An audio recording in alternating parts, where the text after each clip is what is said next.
It's Destiny Thomas, and this is the life of Erich Muenter / Frank Holt. So one day, Erich Muenter's friend asked him to go out to the bar, and they were having a couple drinks, and this woman, she walked in with a red dress on. Ooh, she was fine. And he was looking around at the other women in the club, in the bar, and he was like, she's the only one she meant for me, man. And then his friend was like, well, go buy her a drink. And he bought her a drink, and he walked it to her. And they were just chit-chatting and having a lovely time. And then he said, look here, woman, I'm going to tell you this. You're the one. I can't be with no one else. And then she was like, well, where do you work at?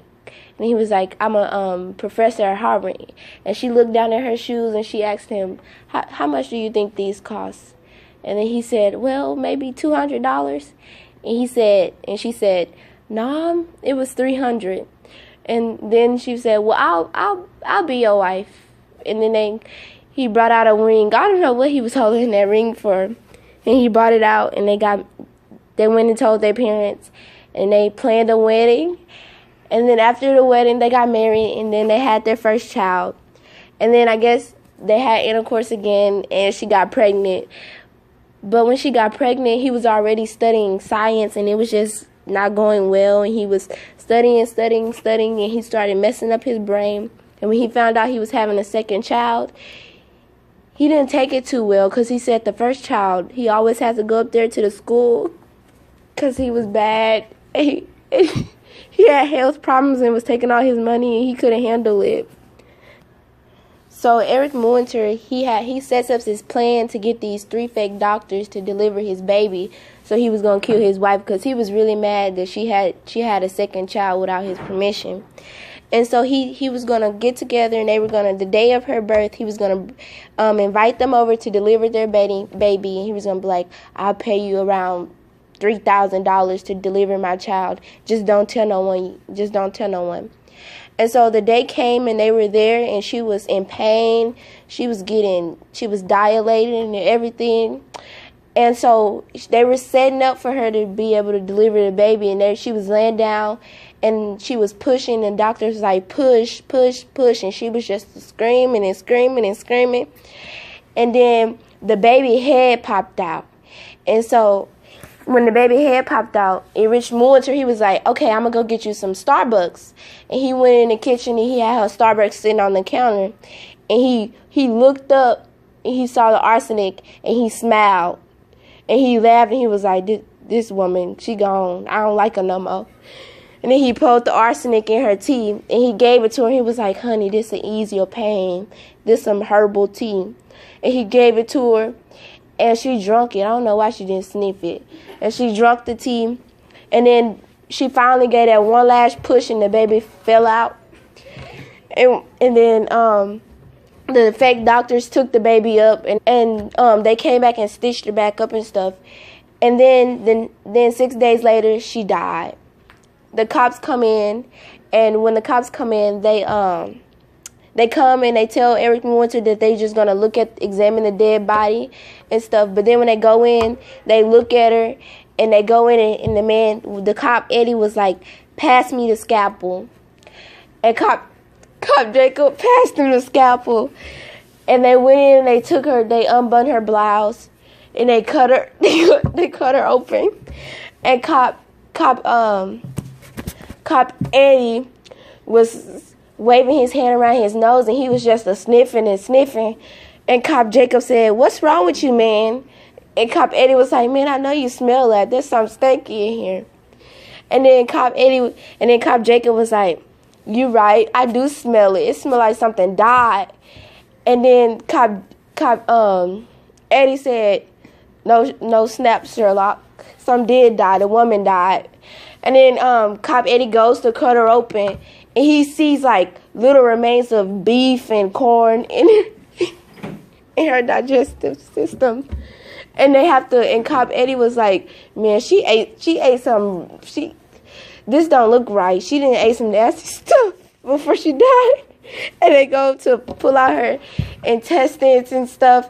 But as they were pulling it out, Cop Eddie drops a piece of the intestine on the ground.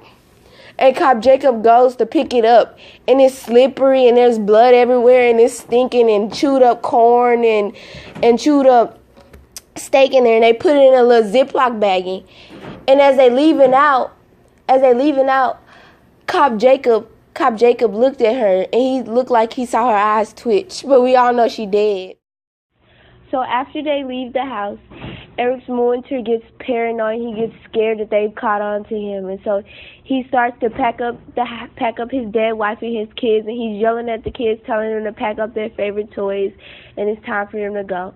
And so they get in their little minivan, and they get on the road to Chicago, and they pass the border to Chicago. Pulls up to the house, and he's like, kids, get out, get your bags, get out, let's go to your aunts and uncles. And they get up there, and they at the door, and they knock on the door, and they take the aunt and uncle like 20 seconds to get to the door. And so they all happy thinking that they come to spend a weekend there, but in reality, they're coming to live there forever. And so Erich Muenter's like, I know you heard about the death of your sister. I need some alone time. And so he tells them, can you watch the kids for a good 2 weeks? And so they like, yeah, I understand. The death of your wife, I know, was hard. And so he goes to leave, and as he's leaving, he says, I'm about to pull a Black Daddy card. I ain't never coming back. And he gets in his car, and he leaves. And he goes, and as he's crossing the borderline coming from Chicago, he throws the dead body out the window, and he keeps driving. And he takes off. And then he goes to travel on to Mexico. And in Mexico, he grows a beard, and he changes his name to Frank. And he starts frying up some chicken and cooking for people and stuff. And then he decides that he's tired of Mexico. He's tired of looking at Hispanics, and he goes on to Dallas, Texas. He's like, I'm tired of this. I'm tired of eating tacos. I'm going back to America. And he goes to America. And when he's in America, he meets this beautiful woman crossing the street to go to church because her dad is the priest, and he's the most famous priest. And so he pull up to the curb and say, ooh, she fine. And then he goes out, he's like, well, I guess I'm going to get saved today. And he goes into the church, and he sits right next to her, and he had everything planned out. He was going to act like he forgot his Bible at home. And he goes and say, can I share your Bible? And she's like, yeah. He's like, well, pretty lady, what's your name? And she's like, oh, my name's Leonie. And then he was like, oh, really? And then in his mind, he's thinking, that's my dead ex-wife's name. I'm going to marry her. And so they start talking and chatting online at nighttime. And then he ups and asks her, can he meet her one day? And he proposes to her, and she says yes. And so they've been together for about a year. But he started slowly going back crazy, and he decides that he was going to kill her. But then he comes to his senses and says, I can't kill her. She's a child of God, and Jesus watches over her. So he never did kill her. She lived a long life, more than his ex-wife, Leonie. And then he goes and decides that he wants to join the German spy intelligence, and he wants to make his country proud, and by blowing up the Capitol and shooting J.P. Morgan. And so he started making and fixing up some dynamite, and he goes and steals the blueprints of the Capitol and plants the dynamites and have everything planned out. And so it's the day of the bombing, and the bomb goes off perfectly. And he just snuck in J.P. Morgan, and when J.P. Morgan gets out the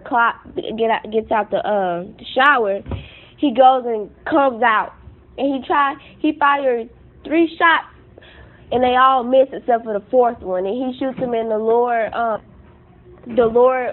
body. And he hits him, and so J.P. Morgan falls on the ground, and he's bleeding out. Now, keep in mind, the butler had just mopped the floor, and so he bleeding out on the shiny marble tiled floor and all kinds of stuff. And so the butler walks in because he hears a bump on the floor. And so he walks in, and he looks around, and he looks down and sees something red. And he looks back up at Erich Muenter, and he's like, what is this on the floor? Now, he didn't forgot all about J.P. Morgan. He's just mad that the floor is all dirty, and he just mopped it. He didn't want to mop it again.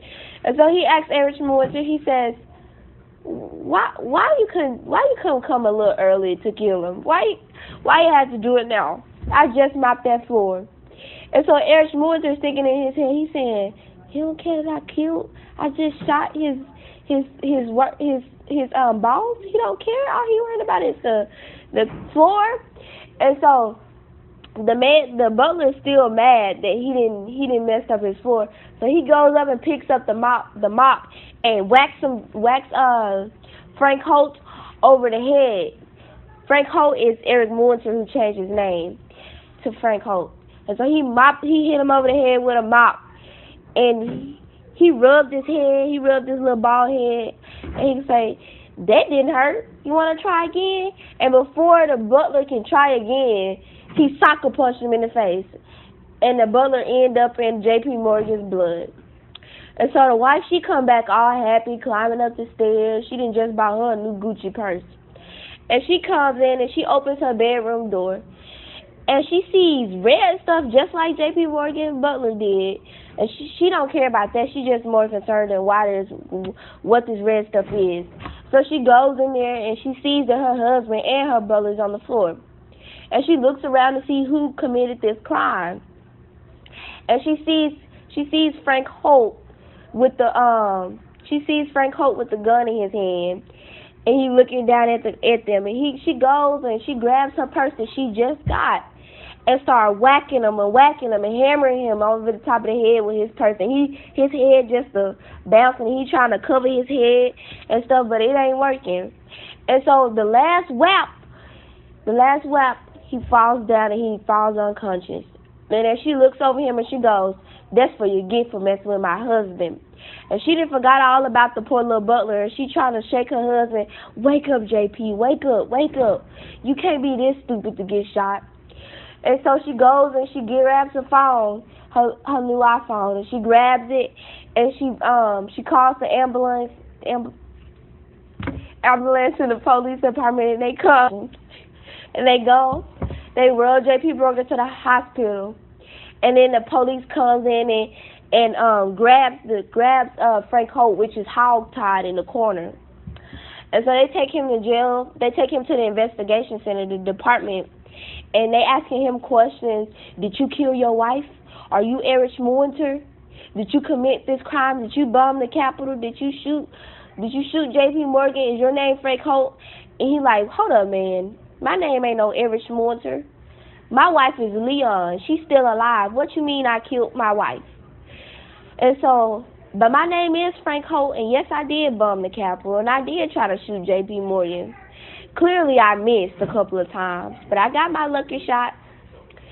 And so they sit him in there for 2 days so they can see what they was gonna do to him. And they finally came in and was like, "Man, you're gonna go to jail." And so they take him up to jail, and he stayed in there for like 2 days, and he started feeling guilty about what he did. He's saying, how could I get so involved in science? How can I go this crazy? And so he said, the only way I can forgive myself if I kill myself. And so when you're in jail, the only thing you can do is write letters to people outside of jail. So he had a pencil, but he didn't have nothing else. So he sharpened his pencil by scraping it against the little metal desk, and he sharpened it and he tried to slit his wrist. But it didn't work. He was still alive. So one day, this police guard decides that he was gonna go home early, and so his boss gave him permission. So he goes and he waits until nightfall, and at nightfall he goes and tiptoes out the cell, and he looks at his cellmate and laughs because he know he was gonna be free. And so he goes and he leaves, and he goes up one flight of stairs. And when he goes up one flight of stairs, he look and see what is the easiest way I can die. And so he sees a railing 2 floors up. And he said, okay, should I jump down feet first or head first? And he said, well, this thing in my head crazy, so I may as well go ahead and kill that first. So he jumped off head first. And so he goes and he jumps and he leans forward and tilts his head down. And he jumps. And he hit, the first thing that hit the floor was his head. And there's blood everywhere and everything's messed up. And he dead. And that's the life of Erich Muenter / Frank Holt.